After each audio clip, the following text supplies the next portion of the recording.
Thanks. Thank you very much for inviting me to this. It's been a really interesting morning so far and a really nice mix of speakers. Lillian Liddell was a registrar who refused to perform civil partnerships on the grounds she thought gay relationships were sinful. As a result, Islington Council disciplined her and she resigned. Andrew McClintock also resigned. A South Yorkshire magistrate, he was told he couldn't pick and choose his family panels in order to avoid participating in decisions involving gay households. The Johns wanted to foster but said they were unable to take a child to a mosque or tell her it was okay to be gay. Their fostering application failed to progress. The Bulls turned a gay couple away from their guest house because they didn't have 2 rooms and wouldn't let them share one. They too were found guilty of discrimination. And so the cases go on, and this is really a kind of interesting kind of counterpoint to Diane's presentation, but I think they cohere. As conservative Christians claiming they're unable to provide gay people with an equal service for reasons of faith face unsympathetic courts. In these cases and several others, Christian claimants lost. But beyond the technicalities of equality law, through which claims are determined, what does equality here mean and require? Is it about finding a fair balance between competing groups or interests? Does it mean identifying and helping the weaker party? And how do religious marginality and institutional processes of racialisation get taken up in determining what's fair and who to help? In an earlier paper with Dee Herman, we critically explored how this episode has been made intelligible by courts and commentators through a liberal social property framework, as sexuality and faith are seen as attachments belonging to subjects and worthy of equal respect. But here I want to take a different approach to the conflict and focus on the state. The state's central to these disputes in multiple ways. In many of the cases, it's a state body, such as a local authority, that's compelling conservative Christians to comply with their homegrown equality policies. More generally, it's state law that gives employers the confidence to discipline refusal. And the state, through the courts, hears legal claims and provides remedies. But what exactly is the state? If we approach the state in conventional terms as a set of connected institutional apparatuses with coercive force, which govern national territory, and more radical voices might add, do so in the interest of capitalism, racial inequality, patriarchy and empire. A progressive response to this episode might oppose state decision on the grounds that the state politically contaminates all that it touches. So we might affirm the rights of all workers, including religious ones, to assert their autonomy and conscientiously object, and argue for other kinds of non-state political engagement, such as protests outside discriminatory guest houses, boycotts, and so on. Now, I don't fundamentally disagree with such strategies, but I also want to consider a different approach, which asks how we might recuperate the state. Well, why might we do that? First, there's a risk that otherwise a polarity gets established in which civil society is seen as benign, uncontaminated, and of course clearly demarcated from the state. Second, even in a conventional conception of the state, there's unevenness, plurality, and contradiction. This doesn't mean interests are evenly balanced, but when it comes to religion and sexuality in particular, state projects aren't unequivocally straightforward. Thirdly, and this goes to the heart of my approach, the state isn't a place or thing, but a concept. In a book I've just finished on the conceptual life of everyday utopias, I approach concepts as the oscillating movement between imagining and actualization.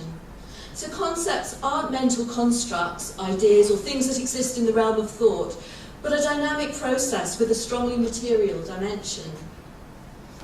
Treating concepts as this movement between imagining and actualization emphasizes the possibility for a plurality of lines, that there isn't just one way, for instance, of moving between state practices and ideas of what the state might be. It also emphasizes the importance of what the conceptual line or movement is intended to do, whether it's to describe, provoke, reform, transform, and so on. And obviously the movement between sort of practice to imagining, the kind of purpose of that movement might be different than moving from imagining back to practice. But of course it's sort of recursive and oscillating. If imagining the state then is shaped by particular state practices, and if imagining can reflect back upon and sometimes help to change state practice and form, the material context of thinking is clearly central.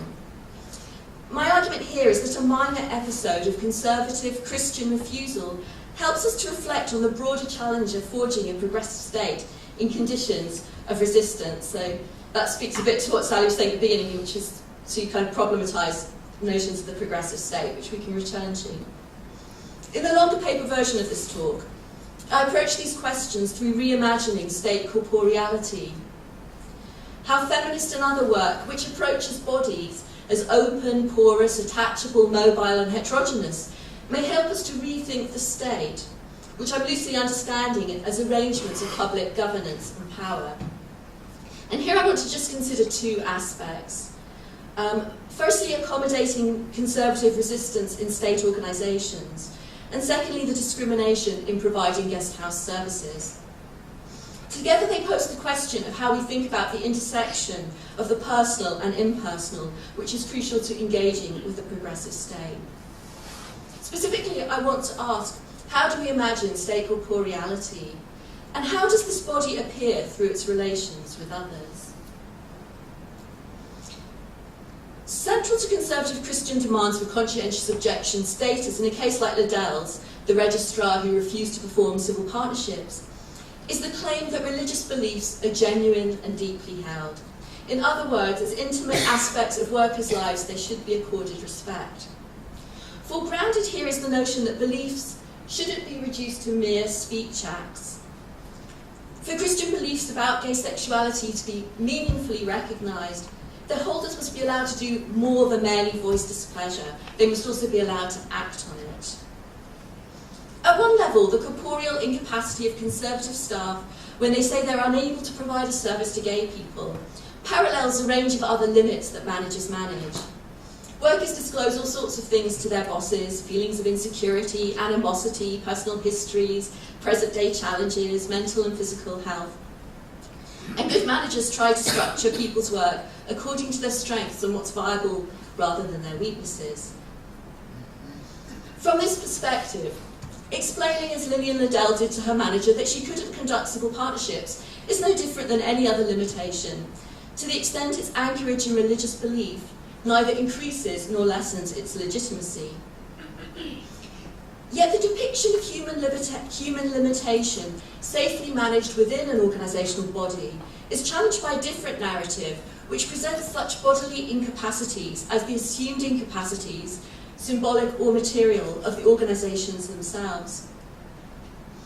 The argument that state-employer bodies, particularly policy-making ones, take on the ideologically driven actions of their staff resonates with accounts of bottom-up policy-making and street-level bureaucrats. These studies reject the dichotomy conventionally drawn between those who make policy and those who implement it. Instead, implementation demonstrates frontline worker power, affecting not only how state policies are actualised, but how they develop and what they're understood to be. In recent years, though, claims of bottom-up policy-making have been questioned, given the rise of new controlling forms of managerialism, contracting out, and the reining in of state workers' discretion. Susan Barrett suggests worker dissent within public bodies is much more suppressed, as humans become increasingly coded as resources.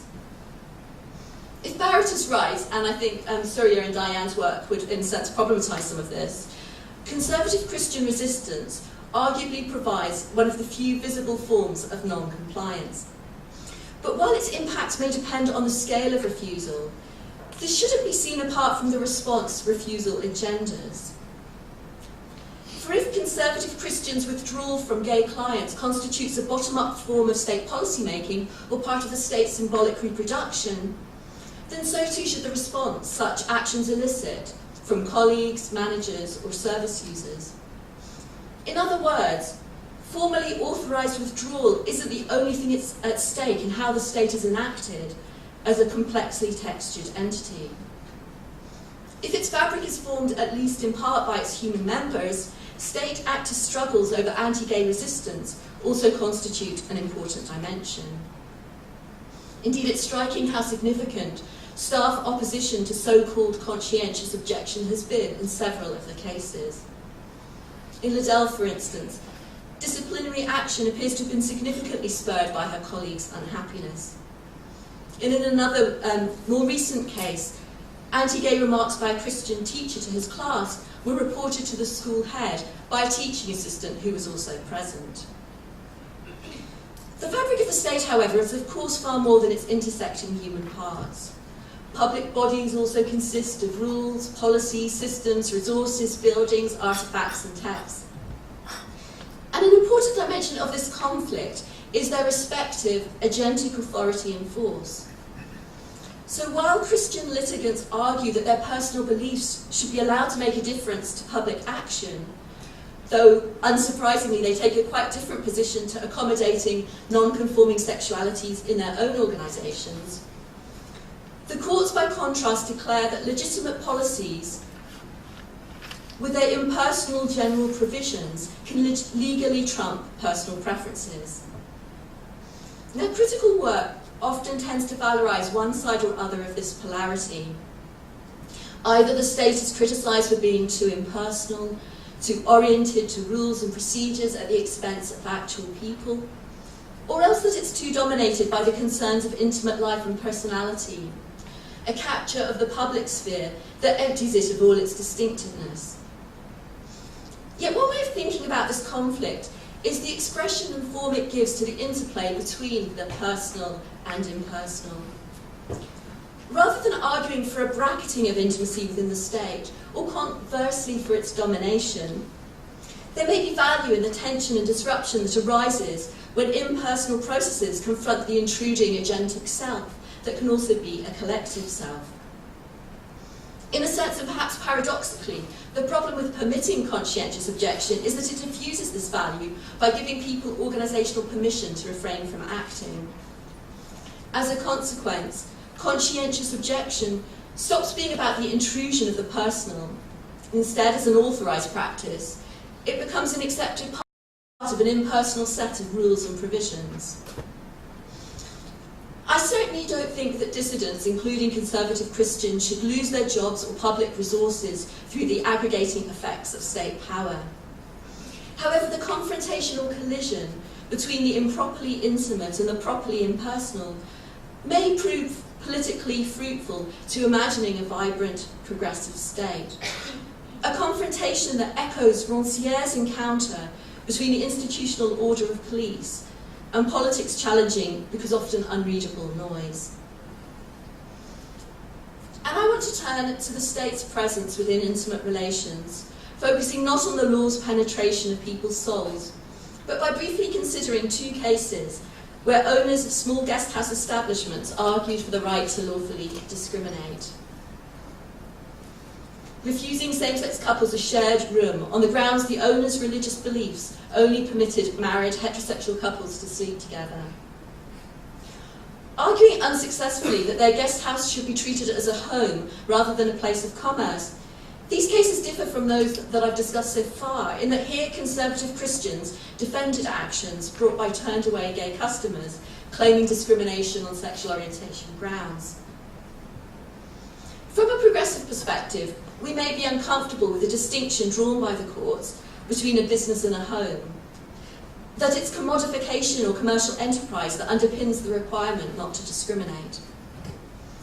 But if this distinction is unsettled, on what basis, if any, should discrimination within quasi-domestic spaces be contested?